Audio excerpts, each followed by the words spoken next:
Bonjour, c'est Mireille qui est avec vous aujourd'hui pour le blog de la boutique Scrapbook Tendance.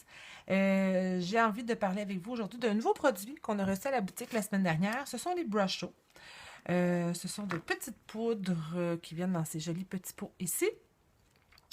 J'ai eu le temps de jouer avec ces poudres-là la semaine dernière et aussi ce week-end lors du week-end deuxième anniversaire de la boutique.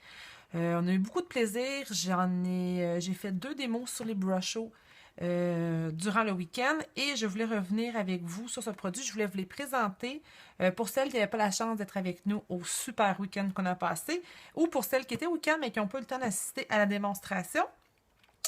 Donc, je vais faire un petit survol du produit, puis ensuite, je vais vous montrer quelques façons de l'utiliser. On a reçu les 32 couleurs à la boutique. Je sais qu'il y a quelques couleurs qui sont épuisées pour l'instant, mais elles sont en commande, donc on va en recevoir à nouveau. Lorsque vous les achetez, il n'y a pas de petite étiquette sur le dessus. Ça, c'est moi qui les ai ajoutées. Je vais vous montrer aussi comment vous pouvez faire. Donc, lorsqu'on les reçoit, c'est un petit peu difficile à identifier les couleurs parce que tous les pots sont de la même couleur. La seule chose qui est différente, c'est le nom de la couleur qui est indiqué sur le côté de la bouteille. Elles viennent aussi avec une petite attache en plastique qui fait le tour de la bouteille. Donc, vous pouvez la retirer. Ça va vous donner ça ici. Donc, il faut être très, très, très délicat là, dans l'ouverture de la bouteille parce que c'est de la poudre. Comme on peut voir ici, bon, on voit bien que c'est comme jaune, orangé, rouille. Mais la couleur que ça va donner un coup activé, ça va être vert. Donc ça, c'est la couleur vert lime. Donc, on ne se fie pas du tout à la couleur des pigments, mais bien au résultat final. Ça, c'est une façon de les utiliser, donc en ôtant le couvercle. L'autre façon que moi, j'ai décidé de faire, parce que ça prend très peu de produits, c'est que j'ai décidé de faire, comme j'avais vu dans quelques vidéos, d'utiliser un pic pour percer un trou au centre de ma bouteille, au centre de mon bouchon, que j'ai agrandi un petit peu. Je l'agrandis pourquoi? Parce que certains pigments, certaines granules sont plus grosses que d'autres.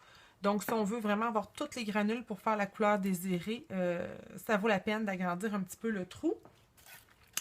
Puis après ça, on va l'utiliser comme une salière tout simplement. Donc, même si on échappe la bouteille sur le côté, il y a très peu de pigments qui vont tomber de la bouteille. Donc, pas de danger de faire des gros dégâts. Donc, c'est ça ici. Donc, comme je vous disais, il y a 32 couleurs, beaucoup de rouge, de vert, de bleu. On a 2 violets, quelques bruns, du gris, du noir et un blanc. Le blanc, j'ai fait quelques tests avec.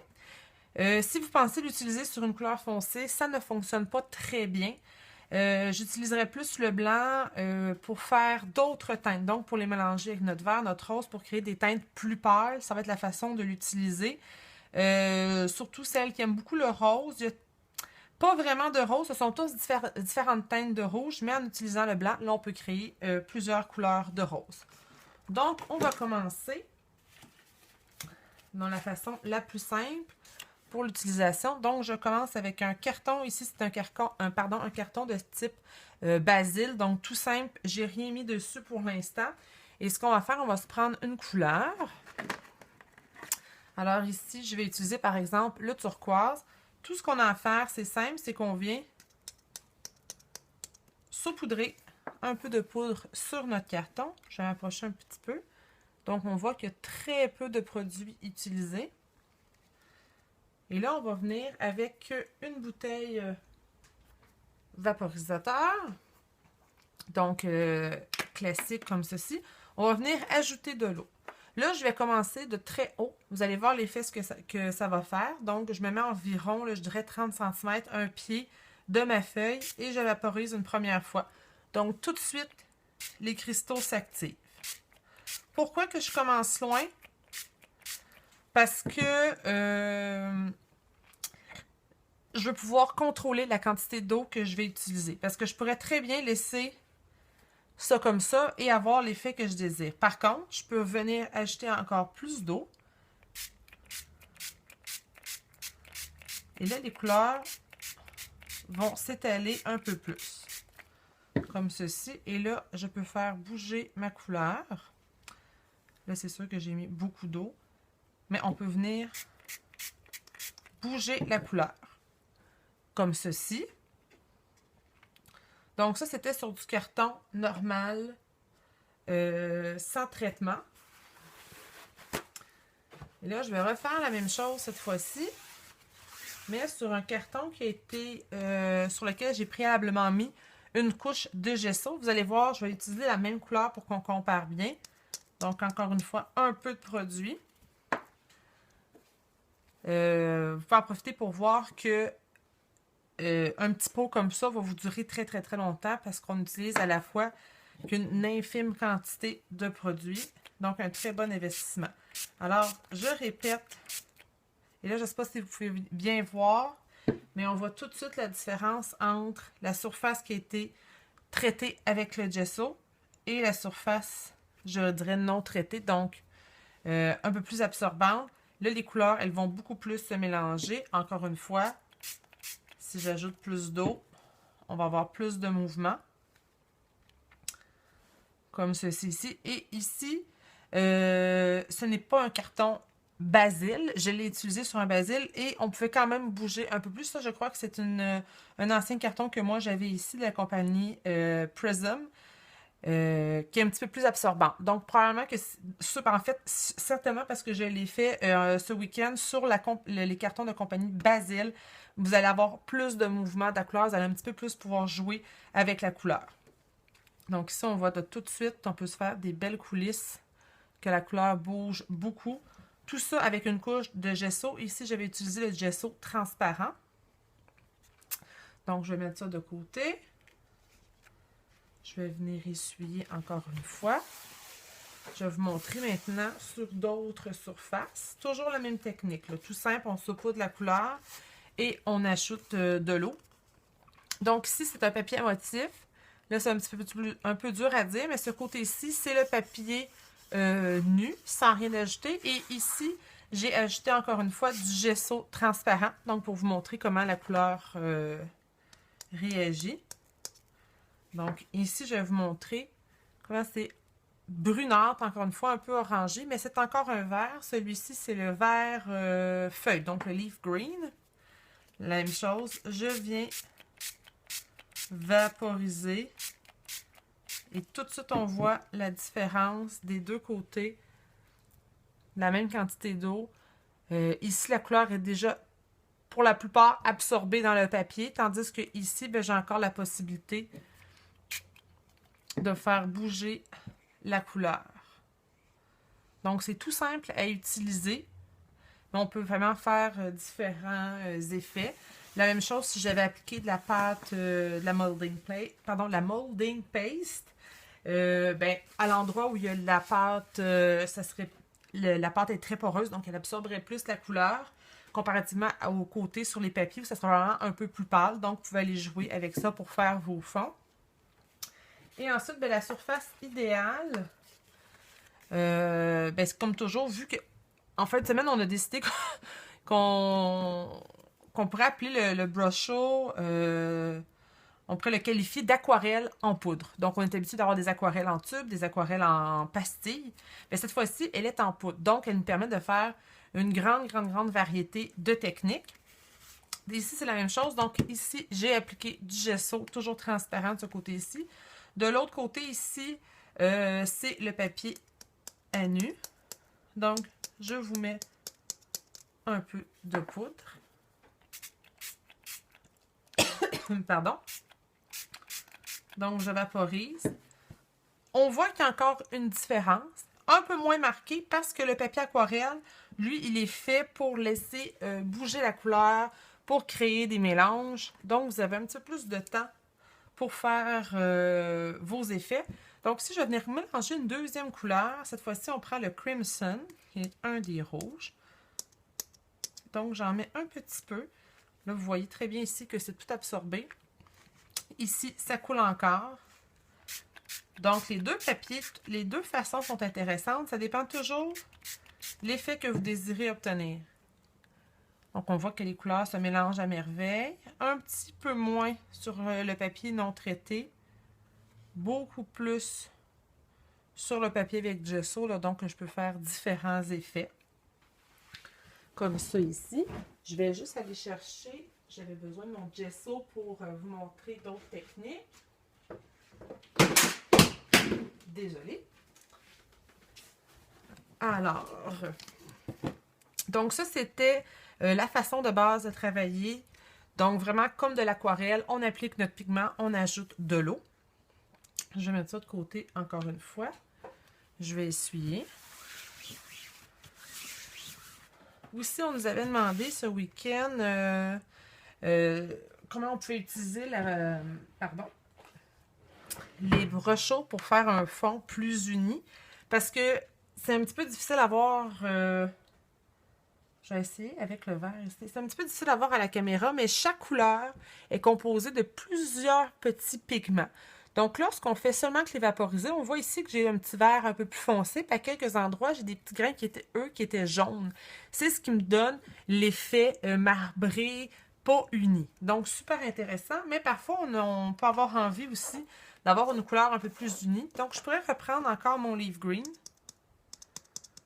que je vais venir mettre dans un petit godet à peinture. Et à l'aide d'un pinceau, je vais venir simplement ajouter de l'eau et je vais mélanger les pigments entre eux pour me faire tout simplement une peinture aquarelle.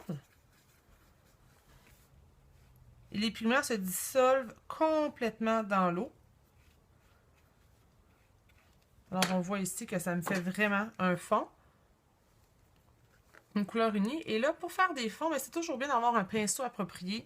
Donc, ça va avoir une belle couleur lisse. On prend un pinceau large. Là, j'aurais dû me faire un petit peu plus de couleur. Puis, tout ce qu'on vient faire, c'est appliquer. Là, je l'ai beaucoup dilué et je pense qu'il restait un peu de couleur dans mon pinceau. Ah oui, on avait du rouge. Puis, pour aider aussi à faire un bon fond, je vais me prendre... Je vais mouiller toute la surface de mon papier au préalable. Ça va aider la couleur à bouger. Là, c'est sûr aussi que je le fais sur un papier cartonné et non pas sur du papier aquarelle. En utilisant du papier aquarelle, j'aurai encore un plus bel effet. Donc voilà, en mouillant le papier aussi préalablement, ça aide la couleur à se disperser. Plus j'ajoute d'eau, mais là, je peux me créer un beau dégradé. Voilà. Donc, en mélangeant nos couleurs avec de l'eau avant de les appliquer, on s'assure de bien mélanger toutes les petites particules de différentes couleurs pour obtenir une seule couleur unie. C'est une autre façon de les utiliser. Je vais nettoyer mon petit godet. Ensuite, il faut tenir compte aussi que c'est un produit qui réagit à l'eau. Donc, même s'il est sec, si vous venez ajouter une autre couleur par-dessus en réappliquant de l'eau, vous allez... Une partie de la couleur va être absorbée dans le papier, elle ne bougera pas, mais il y a une partie de la couleur qui va quand même continuer à bouger, donc on peut les réactiver. Il faut en tenir compte si on veut pas créer de couleur brune en mélangeant par exemple du vert avec du orange. Par contre, si on veut mettre nos couleurs, si on veut transformer nos couleurs en couleurs permanentes, on peut venir les mélanger avec du gesso ou de la peinture blanche acrylique. C'est sûr que si on veut faire un fond, le gesso est plus approprié. Donc, j'ai mis une petite quantité ici. On va aller cette fois-ci peut-être avec un orange. Donc, la même chose. Je viens saupoudrer de la couleur dans mon gesso. Et, bien sûr, il faut prendre en considération que le gesso, il est blanc. Donc, il va pâlir ma couleur. Mais ça va faire une belle couleur qui va être coordonnée. Un coup que mon gesso va être sec. Si je veux venir ajouter d'autres effets par-dessus, si je reprends la même couleur, bien, je vais avoir un dégradé avec mon orange. Donc, ici, mon pigment. Donc, je pourrais me faire un beau fond.